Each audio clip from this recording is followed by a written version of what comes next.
அவன் ஃப்ரெண்டுக்காக எவ்வளோ அழகா கவிதை சொல்றான். நானும் உன் ஃப்ரெண்டு தானே, எனக்காக ஒரு கவிதை சொல்ல மாட்டியா? வேண்டாம்ப்பா, நம்ம வாய் கம்பெனி இல்லாமல் ஏதோ ஒன்று சொல்லிடுவேன். அப்புறம் உன்னை சமாதானப்படுத்துறதுக்குள்ள என் ரோசம் கலண்டுரும். டேய், நான் கோவம்லாம் படமாட்டேன், எதா இருந்தாலும் ஓகே தான், சொல்லு. அப்படியா? ம், சொல்லு. அப்புறம் இஷ்டம். ஆசைதான், இந்த அழகின் ஆசையை நிறைவேற்ற ஆசைதான்.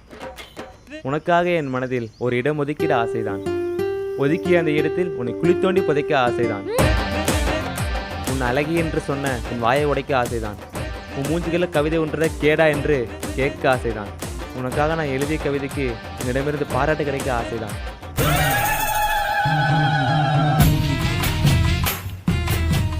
எப்படி என் கவிதை? சூப்பரா?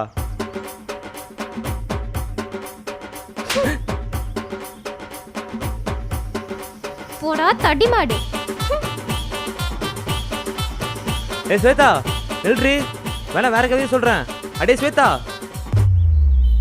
டேய், அப்பா வந்துருவாருடா, சீக்கிரம் சொல்லு. சஞ்சய், நீ இப்படியே யோசிச்சிட்டே இரு, நான் கிளம்புறேன்.